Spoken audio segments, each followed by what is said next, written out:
Israel's northern border with Syria is a tense and dynamic front. Following the collapse of Bashar al-Assad's regime, Israel's IDF seized the demilitarized zone along the border, a crucial move to ensure that the chaos and violence spilling out of Syria do not cross into Israeli territory, threatening its security and civilian population. With Syria now fractured and up for grabs, the region has become a volatile chessboard, and until some form of stability or a central government emerges, the threat to Israel remains ever present. The key players seeking for control in Syria paint a complex picture. Iran and its proxy Hezbollah seek to entrench themselves further, aiming to turn Syria into a launching pad for attacks against Israel.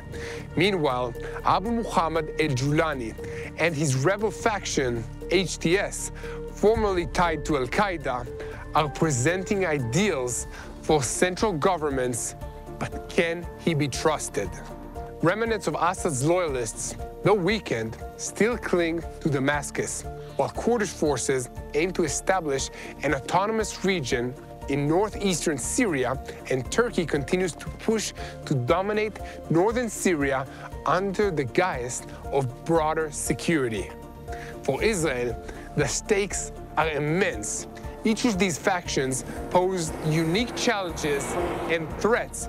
With Syrian chaos, Israel must remain vigilant, navigating this unstable landscape to protect its citizens and deter those who would exploit the power vacuum.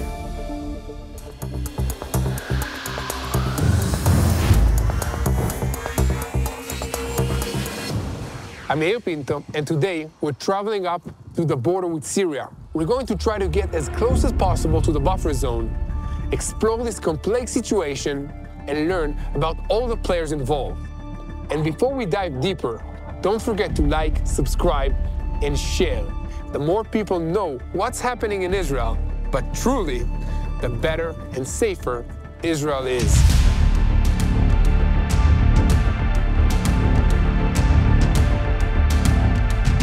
It's 7:35 a.m. and we're on the road for already 2 hours, but Yair, producer, woke us up at 5 in the morning today, maybe a bit earlier to arrange the gear and everything. And we wanted to get up early, skip traffic, and reach the border between Israel and Syria.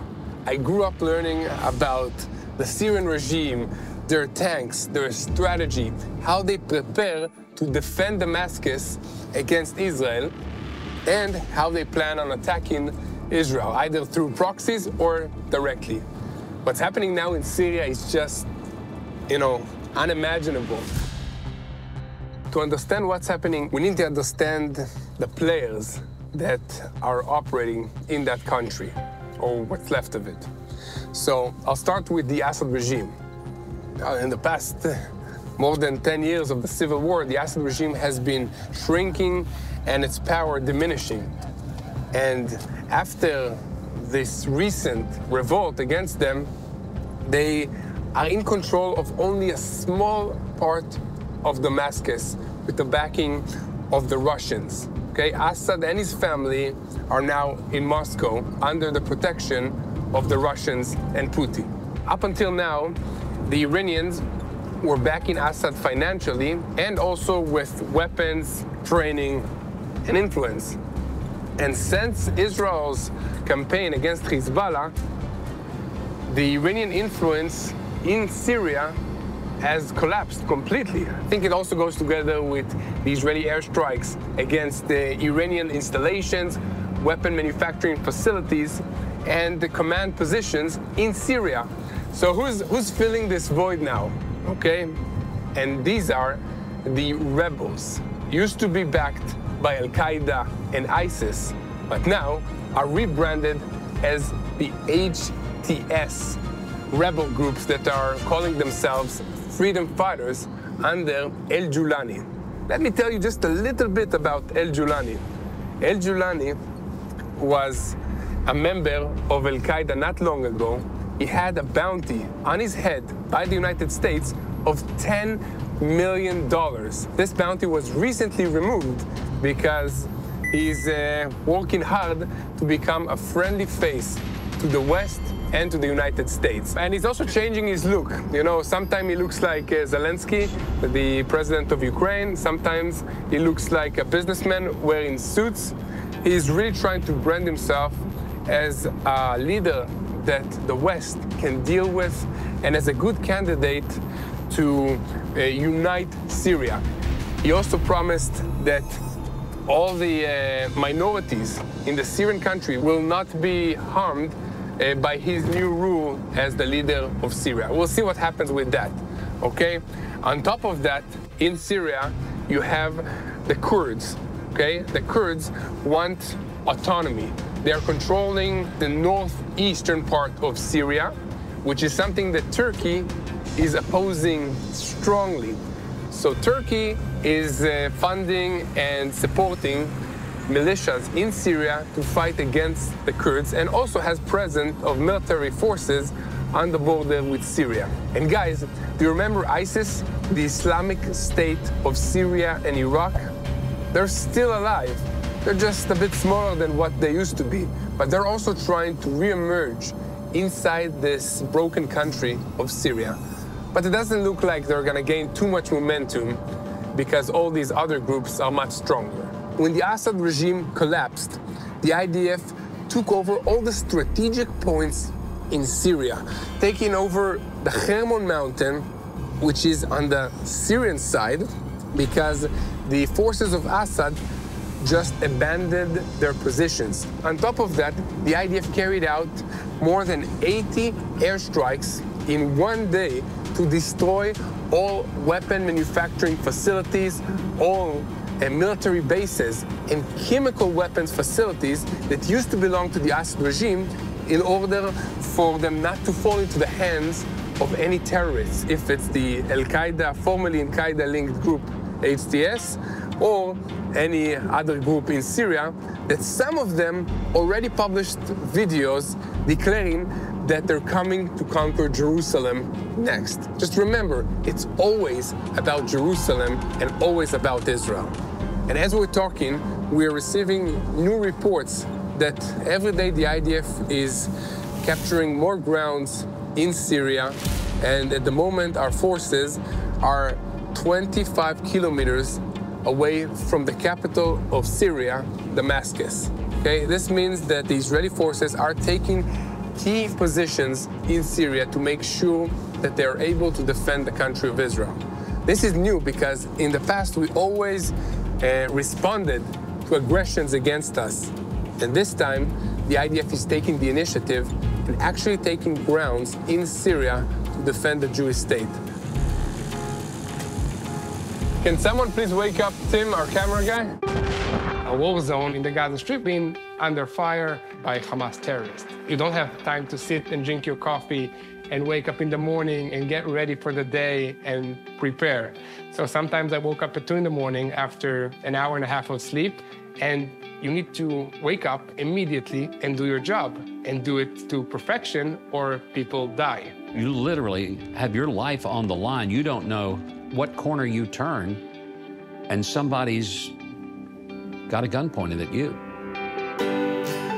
So in order to wake up, I just took a Vinia pill, and I really felt the energy levels go up faster. The clarity of mind that doesn't usually happen immediately when you wake up in the morning. Right. And I don't remember taking much stuff with me into the Gaza Strip. I had my sleeping bag, a flashlight, and the Vinia bottle. So that's what I had with me. You're a young person. You're very healthy, but you still think that Vinia was helpful to get you to even a higher level of performance? It's helping me to exceed my normal abilities. So let's say, I'm at 100%, and that puts me at 120. With raising 3 kids, you need to be sharp and make the right decisions. Raising 3 kids may be equal to combat. A lot harder, a lot harder. Listen, I'm still taking Vinia every day because I want to be there with my kids when they grow old. I want to be able to dance at their wedding and carry my kids and my grandkids for years to come. And this is the time to start, when you're young.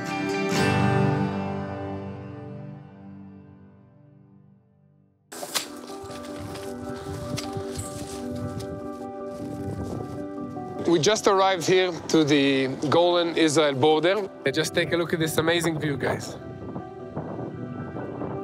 Okay, this is Syria. Look at the snow. That's the Hermon mountain. Wow, it's freezing, huh? Yeah, it's a cold day today. Definitely a cold day. So we've stopped at the Kunetra viewpoint, viewing Syria and the Hermon mountain. Where on a clear day, you can see right into southern Syria. This is a stark reminder of how close Israel's challenges are to the people of Israel. Israel and Syria have a long and tumultuous history, marked by wars and ongoing tensions. Syria used to regularly shell Israeli communities in the north of the Golan Heights, making the region a tense and dangerous frontier. During the Six-Day War in 1967, Israel captured the Golan Heights from Syria, securing this strategic high ground. The Hermon, often called the eyes of the nation, is a vital part of this region, providing a crucial vantage point for monitoring activity in Syria and beyond. And with all the current turmoil, its strategic importance has never been more true. So let's continue discussing the various players influencing the current situation in Syria right now. But before we do so, make sure to like, share, and subscribe. And most importantly, for now, let's have some coffee, Tomer. Okay, I'm making that. Minutes. The big players that are now involved with Syria are Russia, the United States, Turkey, and Iran. Let's start with Turkey. Recep Tayyip Erdogan, their president, stated many times that he wants to bring Turkey to the old times of the Ottoman Empire and reassert its dominance in this part of this region. And our second player in this region and in Syria is Russia, with military presence, military bases, ports in Syria. But since the collapse of Assad, on top of the Russia-Ukraine war, the Russians are reevaluating where they want to put their money and troops. Our next player in this country, Syria, is the Islamic Republic of Iran. The supreme leader of Iran, Ayatollah Ali Khamenei, announced that Iran will be back in Syria. Okay, so the Iranians, despite all their losses, are not giving up. So the next player is our best friends, the United States of America, which we're all waiting with anticipation to see what they'll do after the inauguration of newly elected President Donald Trump on the 20th of January. Did you see these tanks? These tanks were fighting, of course, on the Israeli side, back on the Six-Day War in this location against Iraqi and Syrian tanks. Let me take you inside the tank to show you how even after 50 years, this tank is still operational in terms of its mechanics. I'm gonna turn the cannon of this tank. Where I'm standing now is where the commander of the tank is standing. Inside the tank, you have 3 additional personnel. You have the driver, you have the gunner, and you have the loader. In these tanks, you can see the engine is in the back, but in the modern Israeli tanks, the engine is in the front to provide additional protection for the crew. Let's go to eat something? I'm hungry. So we're starting the climb up the Golan Heights.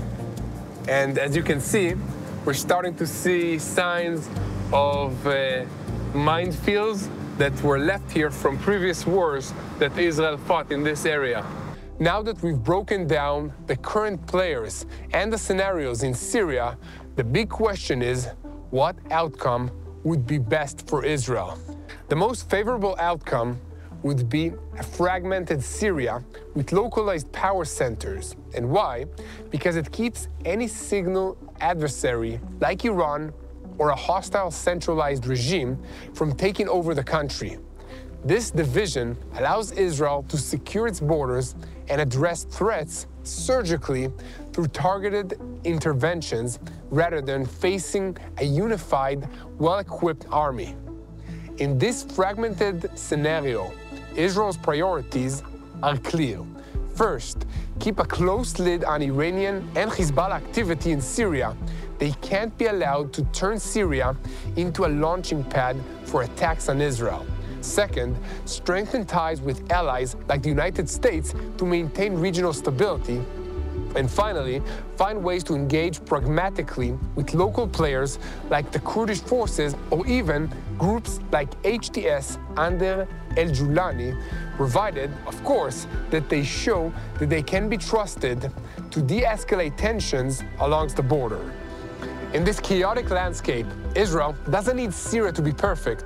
It just needs it not to become an existential threat. And on that note, I'm hungry. Let's go for lunch. The food in this area is off the charts.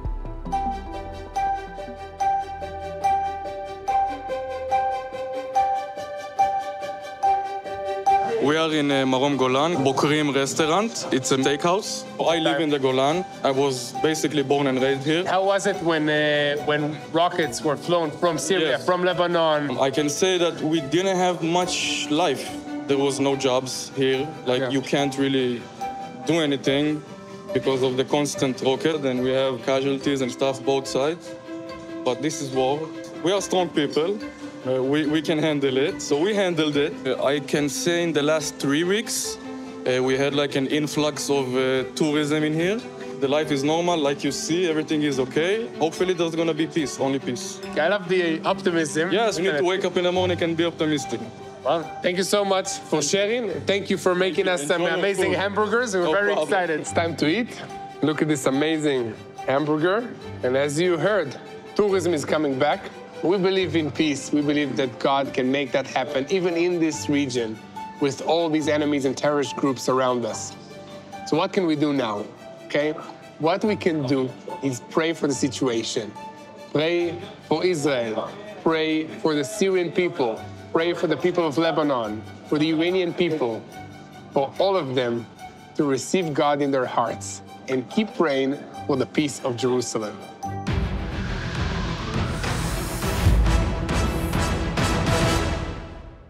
Hello, this is Mati here in Jerusalem with TBN Israel. This is Yair Pinto from TBN Israel here in Jerusalem. TBN Israel is keeping viewers informed with Israel-focused news, culture, and what God is doing in this land. Support TBN Israel today online at tbn.org/Israel. Thank you.